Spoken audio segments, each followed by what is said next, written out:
When you need me next to you to see you through. Did we do the E7 there or no? No, we saved the E7 for the solo. And then, at the end, you remember at the double chorus at the end, it's been so long since you played the song. Yeah. And then that first inversion D.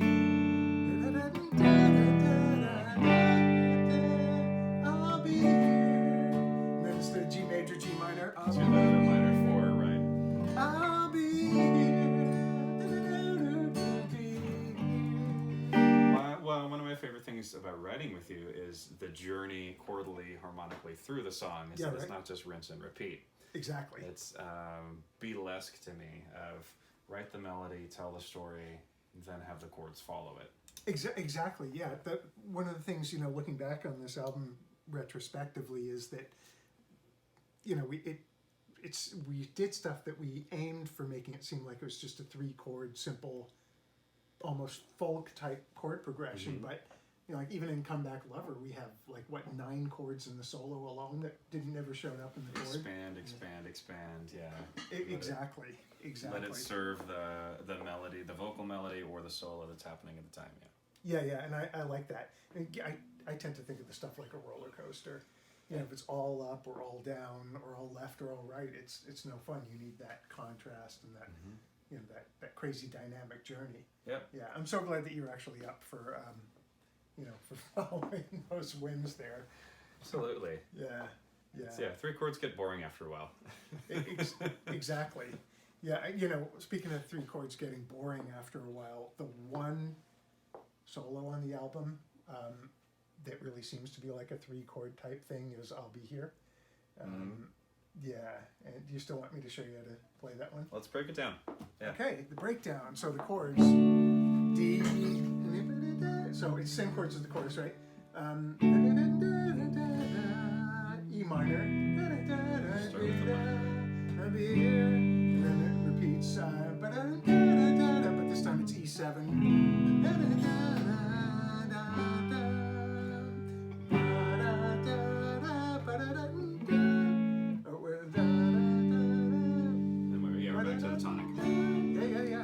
So why don't we play that really slowly, and I'll do this like following the bouncing ball, so that I see Penelope's filming us.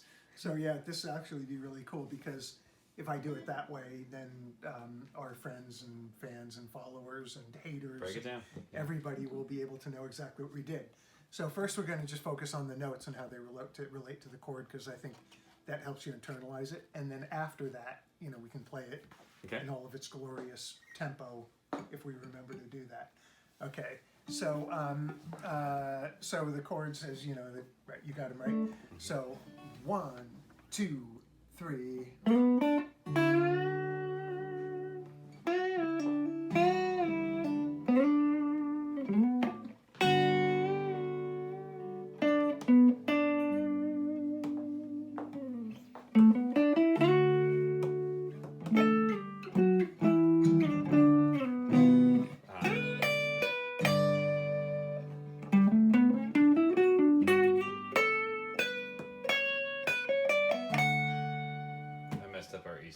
Well, yeah.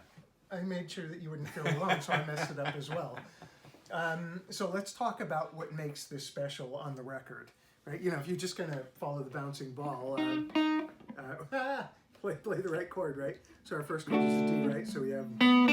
So that's interesting right there because it's starting on the 6th, not the 5th, right? That's where it would be really strong. That would be the triad, but we're going just because it feels a little different and it really pulls harder, right? So so that would be the notes, right? But instead what we're doing is we're putting a little grease on it. And so you really want to play the solo with some feeling, put that grease on it. So instead of that, I'm like, and so try that, just yeah, so it's just a slide, right? Yeah. And then instead of going here to the 3rd there, what we're going to do is, of the D, right? We're going to go, beyond my pay grade now. Okay, so you don't have to play that, but we'll pretend that you did. So that's what makes it special. You have the ornamentation. Right. And also the... How you approach it is, Exactly. And the phrasing, like if you were to listen to the record, you'd hear that it's sort of like pushing and pulling against the groove in a way that makes it feel like it has the swing. You know, it's just really cool. So yeah, so our first riff is with the bend, and then instead of doing that, I'm doing and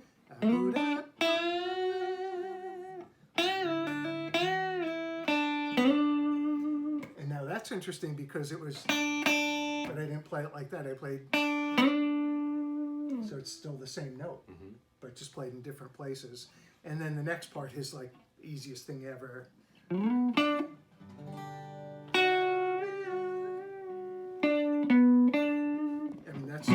That's like straight B minor, even though I think it's against a D chord. G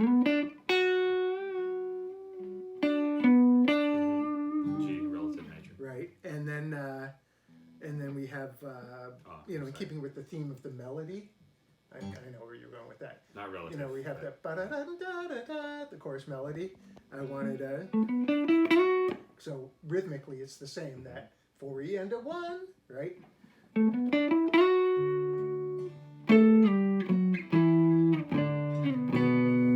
So that's just a descending pentatonic scale in octaves so that we can pretend we're West Montgomery, right? And then the big dramatic thing is harmonized, but I'll just, you know, instead of playing the harmony, I'll just play.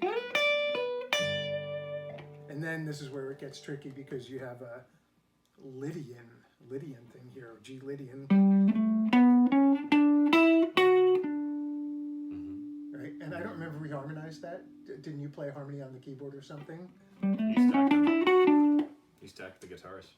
Oh, is it all guitars? Okay. And then we had a... And that's the third chord, right? So do you feel like that's enough that you'll be able to figure it out, especially if you watch the video that Penelope's taking at the moment? Fantastic. And it ends up on YouTube, and people push the subscribe button, or Davey504 says, slap like now. I love that guy. He's so awesome. Smash that subscribe button. Exactly. So, do you want to play it once through? Let's go through it, yeah. 1, 2, 3.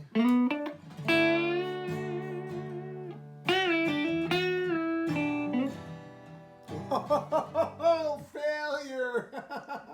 It's a good thing we weren't on stage. Every take doesn't make it to the album. That's right.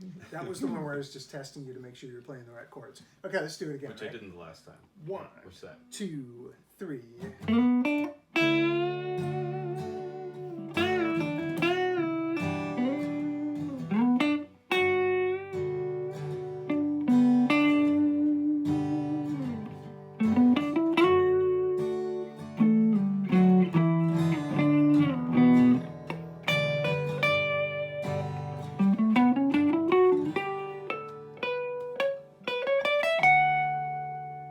And there you have it. So you can refer to that later and learn how to play it.